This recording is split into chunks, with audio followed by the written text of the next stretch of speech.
Hello student, I am R K Jha from Mahatma Gandhi शिक्षण संस्थान। आज हम इस वीडियो में क्लास 9th के लिए मैथमेटिक्स का chapter linear equation in two variables, और ये linear equation in two variables आज ये पार्ट 2 है, जिसमें ये एनसीईआरटी के एक्सरसाइज 4.2 और इस एक्सरसाइज में आज हम समझेंगे सॉल्यूशन ऑफ लीनियर इक्वेशन।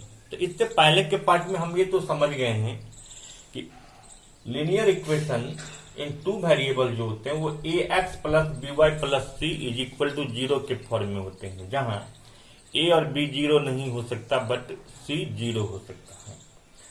तो अब है कि सॉल्यूशन ऑफ लीनियर इक्वेशन। तो सॉल्यूशन ऑफ लीनियर इक्वेशन में आखिर होता क्या है, क्या किस तरह के क्वेश्चंस आते हैं। तो सॉल्यूशन ऑफ लीनियर इक्वेशन में हमें ये देखना रहता है कि आपके पास कोई linear equation in two variables दिए होते हैं। कभी देगा कि उसका आप एक यूनिक सॉल्यूशन निकालो, 2 सॉल्यूशन निकालो, 4 डिफरेंट सॉल्यूशन निकालो, 5 डिफरेंट सॉल्यूशन निकालो या इन्फिनाइट सॉल्यूशन निकालो। तो जब आप एक सॉल्यूशन निकालते हैं, 2 निकालते हैं, और जब 2 से ज्यादा निकालते हैं तो वो सब आ जाता है मेनी सॉल्यूशंस में। तो हम किसी भी linear equation in two variables के सॉल्यूशन का क्या मतलब होता है। सबसे पहले सॉल्यूशन क्या हुआ, तो उस linear equation in two variables में जो एक्स और वाई, ये जो 2 वेरिएबल्स इन्वॉल्व होते हैं, उस दोनों वेरिएबल का कोई ऐसा सुटेबल वैल्यू अगर हम एक्स और वाई की जगह पर सब्स्टिट्यूट करें और सॉल्व होने के बाद अगर एलएचएस और आरएचएस बराबर हो जाए, तो इसका मतलब ये हुआ वो जो वैल्यूज है, रियल वैल्यूज एक्स और वाई का, वो linear equation in two variables का सॉल्यूशन है। क्लियर। अब ये जैसे हम एग्जांपल के तौर पर x plus 2y is equal to 6 लिखे, तो अब सवाल ये उठता है कि हम किसी भी इक्वेशन का सॉल्यूशन कैसे निकालेंगे।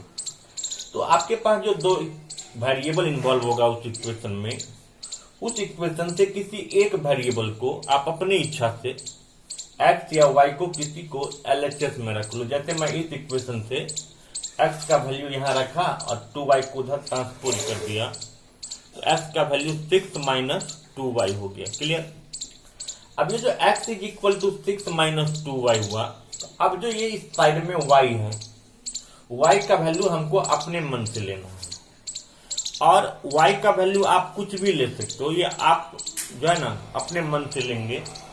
और अगर हम y का वैल्यू, जैसे इसमें अगर हम y का वैल्यू 0 लिए, तो 0 को 2 से मल्टीप्लाई किए तो 2 हो गया, सॉरी 0 को 2 से मल्टीप्लाई किए तो 0 हो गया, और 6 को अगर हम 0 को अगर 6 से माइनस किए तो ये 6 हो गया, जो x का वैल्यू 6 हो गया।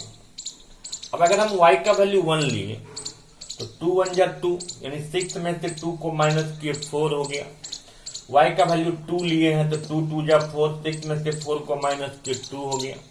y का वैल्यू 3 लिए तो 3 2 जा 6 हो गया, 6 माइनस 6 इज इक्वल टू 0। ये 6 और 0, x का वैल्यू 6, y का वैल्यू 0, ये इस इक्वेशन का एक सॉल्यूशन है। और अभी मैंने क्या बताया कि सॉल्यूशन का मतलब ये होता है कि जो वैल्यू उसको एलएचएस आरएचएस को बराबर कर देता है। तो आप इसमें अगर इस वैल्यू को पुट करके देखेंगे y का वैल्यू और इधर लेंगे तो LHS RHS बराबर हो जाता है। तो अभी हमने इस इक्वेशन का क्या निकाला, एक सॉल्यूशन, दूसरा सॉल्यूशन, तीसरा सॉल्यूशन, चौथा सॉल्यूशन, यानी इस इक्वेशन के हम 4 डिफरेंट सॉल्यूशंस निकाले। एक्चुअली ये इस एक्सरसाइज 4.2 का ये एग्जाम्पल्स का क्वेश्चन है, पहला एग्जाम्पल्स का क्वेश्चन है, और इसी बेसिस पर आपको एक क्वेश्चन दिया गया है कि एक्सरसाइज 4.2 का फर्स्ट क्वेश्चन है। तो क्वेश्चन क्या रहेगा कि कोई इक्वेशन दे देंगे आपको, और उसमें देगा कि उस इक्वेशन के मेनी सॉल्यूशंस होंगे, 2 सॉल्यूशंस होंगे या यूनिक सॉल्यूशन होगा।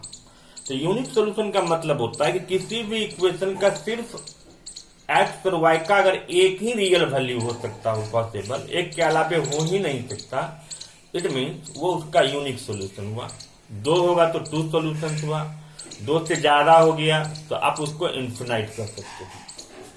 तो अब क्या है कि अगर हम यहाँ जैसे y is equal to 3x plus 5, पहला क्वेश्चन में क्या है कि इसके कितने सॉल्यूशंस होंगे, यूनिक होंगे, 2 सॉल्यूशंस होंगे या इन्फिनिटली मेनी सॉल्यूशंस होंगे। तो अभी जो मैंने आपको इस एग्जांपल्स में समझाया कि किसी भी इक्वेशन के आप डिफरेंट सॉल्यूशन कैसे निकालते हो, तो हमने यहाँ इक्वेशन लिखा है y = 3x + 5, ये फर्स्ट क्वेश्चन है। तो हम इसका भी एक टेबल बनाए। यहाँ जैसे हम x का वैल्यू पहले 0 लिए, तो 0 को 3 से मल्टीप्लाई किए, 0 बन गया, 0 को 5 में प्लस कर दिए 5, y का वैल्यू 5 हो गया। x का वैल्यू 1 लिए, तो 1 3 जा 3 + 5 8, y का वैल्यू हो गया। x का वैल्यू 2 लिए, तो 3 2 जा 6 + 5 ये 11 हो गया। तो अभी देखिए इस तरह से और भी कई वैल्यू इन्फिनाइट तक आप निकाल सकते हो। इसका मतलब क्या हुआ कि इस इक्वेशंस के इन्फिनाइट सॉल्यूशन है। क्लियर? तो ये तो समझ में आ गया कि किसी भी इक्वेशन का हम डिफरेंट सॉल्यूशंस कैसे निकाल सकते हैं इस मेथड से। अगर आपके पास कोई इक्वेशन दिया हो तो उसके यूनिक सॉल्यूशंस होंगे, 2 सॉल्यूशंस होंगे या मेनी सॉल्यूशंस होंगे, वो भी हम बता सकते हैं।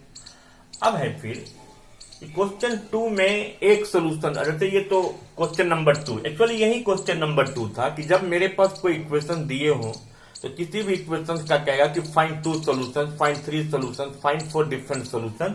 तो आप इसी तरह से टेबल बना के जो जस्टिफाई करेगा जो रियल वैल्यूज x और y को, जहां LHS RHS बराबर होगा वहीं उसके सॉल्यूशन होंगे। जितने सॉल्यूशन कहेंगे उतने आप इसके वैल्यू निकाल दोगे। तो इसका मतलब इस इक्वेशन का 6 0 एक सोल्यूशन हुआ, 4 1 एक सोल्यूशन हुआ, 2 2 एक सोल्यूशन हुआ, 0 3 एक सोल्यूशन हुआ।